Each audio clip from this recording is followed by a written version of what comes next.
Assalamualaikum warahmatullahi wabarakatuh. Halo teman-teman semua, perkenalkan kami dari kelompok 3, mahasiswa program studi statistika Universitas Negeri Gorontalo. Nama saya Niludian Swarningsih, bersama dua rekan saya yaitu Mutiara Ilato dan Bella Silvana. Pada video kali ini akan menjelaskan materi kelompok 4 mengenai sejarah ilmuwan atau penemu di bidang statistika. Tujuan dari dibuatnya video ini adalah untuk memenuhi tugas mata kuliah filsafat ilmu. Oke, baik teman-teman, sejarah ilmuwan atau penemu di bidang statistika dibagi menjadi 3 masa. Masa yang pertama yaitu masa statistika awal. Penemu yang pertama adalah Gottfried Arkenwald. Gottfried Arkenwald lahir di Elbing, Provinsi Royal Prusia, Polandia pada tanggal 20 Oktober tahun 1719. Ia kuliah di Universitas Leipzig. Pada tahun yang sama, ia pergi ke Melbourne untuk bekerja sebagai asisten profesor luar biasa di bidang filsafat. Dia juga dianugerahi gelar yang sama, namun dalam bidang yang berbeda sebagai profesor luar biasa bidang hukum, juga oleh universitas yang sama pada tahun 1753. Pada tahun 1765, Arkenwald menjadi Court Councilor dari Hanover. Ia menjadi terkenal karena menggunakan istilah statistik untuk pertama kalinya pada karyanya yang berjudul Konstitusi Politik Negara dan Masyarakat Eropa saat ini pada tahun 1749. Penemu yang kedua yaitu Sir John Sinclair pada tahun 1754 sampai 1835. Beliau lahir pada tanggal 10 Mei tahun 1754. Nah, Sir John Sinclair menggunakan istilah ini yaitu statistik sebagai suatu metode untuk mengumpulkan data atau fakta di lapangan yang bersifat numerik. Pada tahun 1834, Statistical Society of London dibentuk yang sekarang bernama Royal Statistical Society. Ketika itu dia adalah anggota tertua yakni berusia 80 tahun. Baik, penemu yang ketiga yaitu Graham de Moivre pada tahun 1667 sampai 1754. Beliau mengembangkan teori galat atau kekeliruan atau biasa disebut dengan theory of error. Kemudian penemu yang keempat yaitu Thomas Simpson. Pada tahun 1757, beliau menyimpulkan bahwa terdapat suatu distribusi yang berlanjut atau continuous distribution dari suatu variabel dalam suatu frekuensi yang banyak. Penemu yang kelima yaitu Pierre Simon de Laplace pada tahun 1749 sampai 1827. Beliau mengembangkan konsep de Moivre dan Simpson lebih lanjut dan menemukan distribusi normal. Kemudian penemu yang keenam yaitu Francis Galton pada tahun 1822 sampai 1911. Beliau menemukan distribusi lain yang bukan merupakan kurva normal. Sir Francis Galton adalah sepupu Sir Douglas Galton.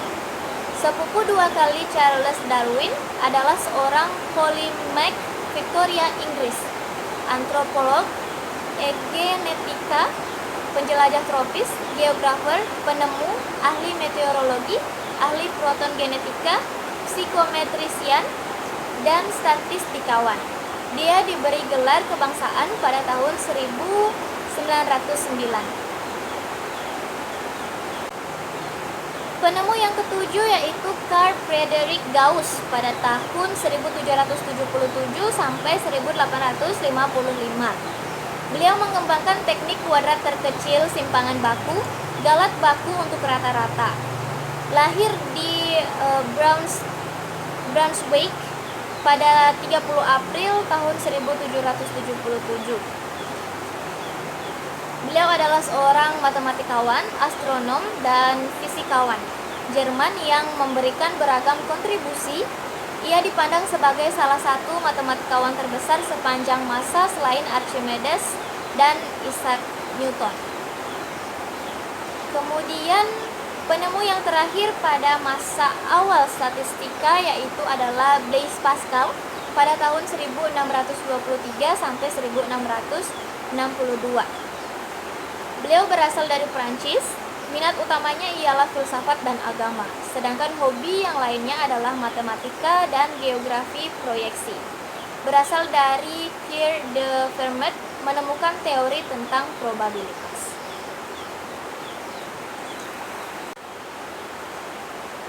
Baik, itulah tadi penjelasan mengenai sejarah ilmuwan atau penemu di bidang statistik oleh kelompok kami.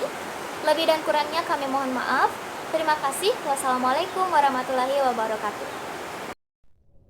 Kemudian yaitu masa pengembangan. Masa pengembangan pertama pada masa pengembangan Carl Pearson melanjutkan konsep Galton dan mengembangkan konsep korelasi, regresi, distribusi chi-square dan analisis statistik kualitatif. Kontributor utama perkembangan awal statistik hingga sebagai disiplin ilmu tersendiri. Ia mendirikan Departemen Statistika Terapan di Universitas College London pada tahun 1911 yang mana merupakan jurusan statistika pertama kali untuk tingkat universitas di dunia.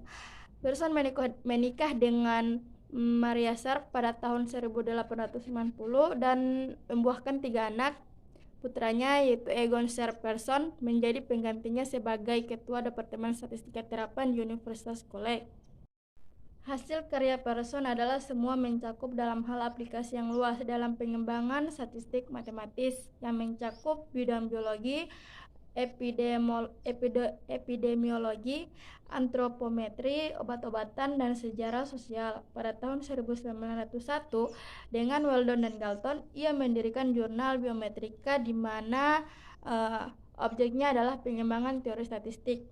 Dia menjadi editor jurnal ini sampai pada kematiannya. Dia juga mendirikan jurnal Annals of Eugenics yang sekarang namanya itu Annals of Human Genetics pada tahun 1925. Dia menerbitkan Draper's Company Research Memoirs sebagian besar untuk memberikan catatan output dari Departemen Statistik Terapan dan tidak dipublikasikan di tempat lain. Buah pikiran Pearson banyak menopang metode statistik klasik yang umum digunakan sekarang ini. Contoh kontribusinya adalah koefisien korelasi, metode momen, sistem Pearson pada kurva kontinu, chi-distance, p-value, teori tes hipotesis dan teori statistik keputusan, Pearson chi-square test, dan principal analysis. Yang kedua, masa pengembangan William Shelley Gosset. Dikenal sebagai seorang ahli statistik yang terkenal dengan nama penanya student dan untuk karyanya berupa distribusi tes student. Lahir di Canterbury, Inggris dari pasangan Agnes Shelley Vidal dan Kolonel Frederick Gosset. Gosset belajar di Winchester College sebelum belajar kimia dan matematika di New College, Oxford. Pada saat lulusan di tahun 1899, ia bergabung dengan perusahaan pembuatan bir Dublin Arthur Guinness dan Son. Disinilah ia menggunakan ilmu statistiknya di bidang pembuatan bir dan seleksi varietas di ladang Gers. Gosset memperoleh ilmunya dengan belajar, trial dan error dan juga menghabiskan waktunya antara 1906 sampai 1907 di laboratorium biometrik milik Carl Pearson. Gosset dan Pearson memiliki hubungan yang baik. Pearson dibantu Gosset dalam hal matematika dalam penulisan papernya. Pearson dibantu dengan 1980-an paper, tetapi ia memiliki apresiasi yang kecil terhadap pentingnya hal itu. Papernya ini sebagian besar membahas tentang pembuatan bir dengan metode sampel kecil, sementara biometrikan yang biasanya memiliki ratusan pengamatan dan melihat tidak ada urgensi dalam mengembangkan metode-metode kecil. Peneliti lain di Guinness sebelumnya sudah menerbitkan paper yang berisi rahasia dagang dari Guinness. Untuk mencegah pengungkapan informasi rahasia lebih lanjut, Guinness melarang karyawannya menerbitkan paper apapun informasi yang terkandung di dalamnya. Ini berarti bahwa Gosset tidak bisa menerbitkan karya-karyanya di bawah namanya sendiri. Karena itu, ia menggunakan nama samaran student untuk publikasinya untuk menghindari deteksi oleh pihak Guinness.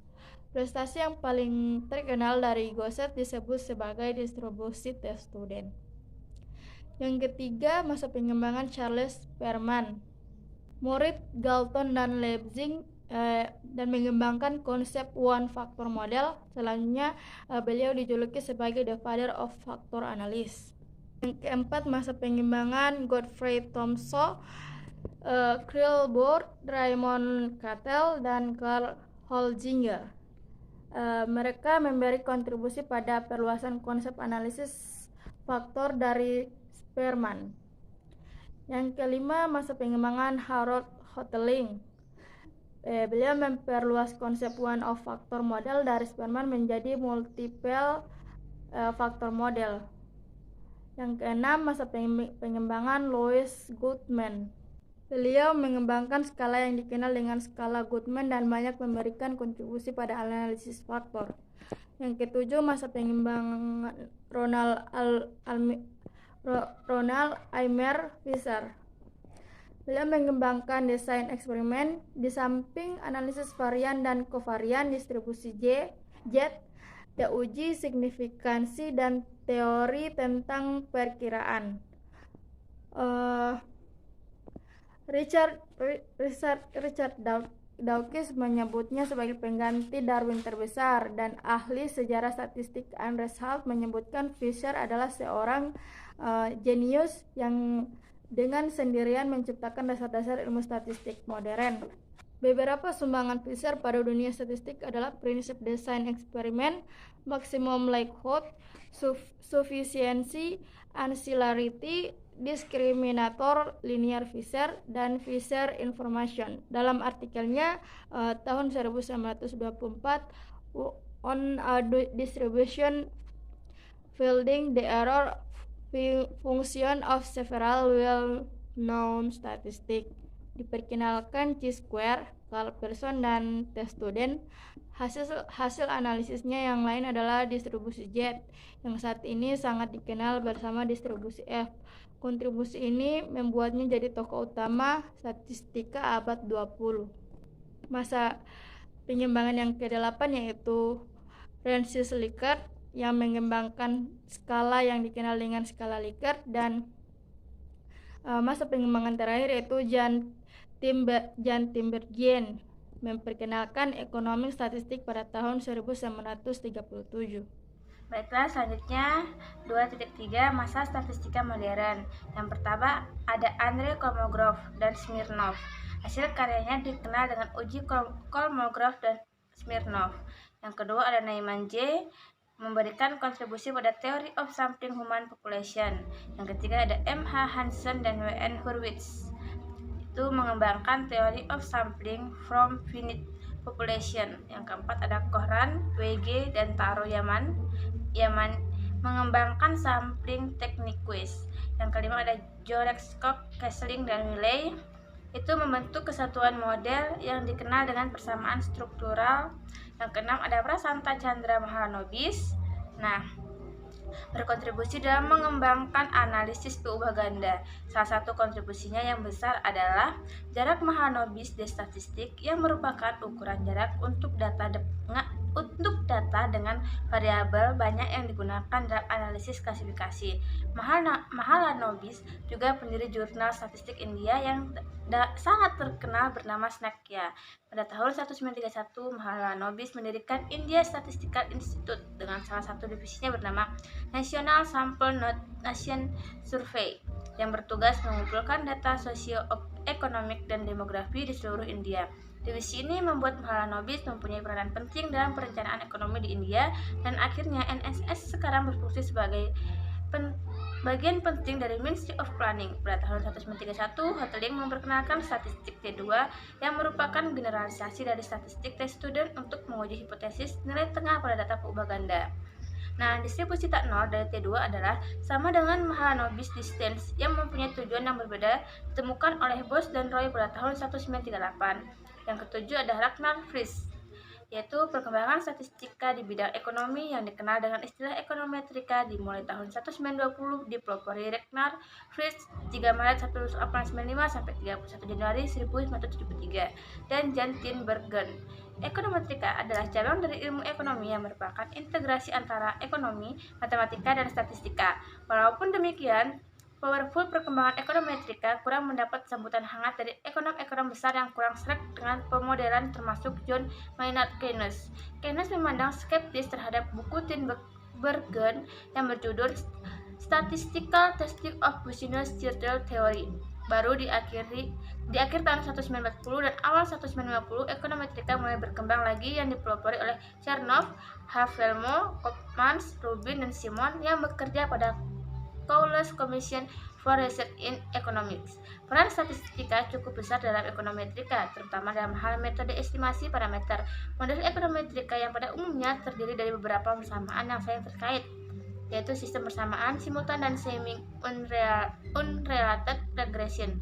Untuk mengestimasi parameter sistem persamaan simultan, Henry Theil tahun 1996 menemukan suatu metode 2SLS, two-step least square. Kemudian pada tahun 1962, Zellner menemukan suatu metode SUR untuk mengestimasi parameter model sistem persamaan regresi. Selanjutnya, Theil bersama Zellner menemukan metode 3SLS untuk mengestimasi sistem persamaan simultan yang pada prinsipnya merupakan integrasi antara metode 2SLS dengan metode SUR. Model ekonometrika pada umumnya dibangun berdasarkan data yang bersifat time series, sehingga memunculkan model distribusi lag maupun autoregresif yang dikembangkan oleh Herlov pada tahun 1972. Pada umumnya, model-model tersebut terjadi pelanggaran asumsi klasik, sehingga belakangan muncul suatu model yang dikenal dengan ARCH. Yang ke-8, Calyampudi Radhakrishna Rao. Beliau adalah mahasiswa bimbingan dari Fisher. Rao bekerja di Museum Antropologi sambil menyelesaikan PhD tahun 1948. Tahun 1946, Rao mengembangkan fungsi diskriminan linear Fisher untuk klasifikasi dengan banyak grup. Selain itu, Rao juga berkontribusi dalam mengembangkan matematika statistik dengan teorinya yang terkenal pertidaksamaan Rao-Kramer dan teorema Rao-Blackwell yang dikemukakan secara terpisah oleh Rao pada tahun 1945 dan Blackwell pada tahun 1947. Salah satu buku karangan Rao yang terkenal adalah Linear Statistic Inference yang telah diterjemahkan dalam 6 bahasa. Yang ke-9 ada Genichi Taguchi. Di bidang industri, peranan statistik yang menonjol adalah dalam bidang pengendalian kualitas dan penerapan rancangan percobaan faktorial sebagian yang berusaha meminimumkan jumlah percobaan yang relatif mahal. Hal ini dapat kita kenal seperti pada metode Taguchi yang ditemukan oleh Dr. Genichi Taguchi dari Jepang sekitar tahun 1980 yang disebut juga offline quality control. Yang ke-10 ada Bradel Efron, memperkenalkan metode bootstrap untuk menduga parameter dari sebaran yang tidak diketahui bentuknya. Bootstrapping ini merupakan teknik modifikasi Darrow-Jacqueminot yang diperkenalkan oleh Neville pada tahun 1948. Berhubungan metode ini pada awalnya tidak membobotkan model peluang, tetapi berbasis pada data, bootstrap dikenal sebagai data-driven approach. Pada dekade 80-an, perkembangan metode parametrik mulai sering digunakan seperti pada regresi non-parametrik, estimasi distribusi dengan kernel, dan neural network. Terima kasih, sekian dari saya.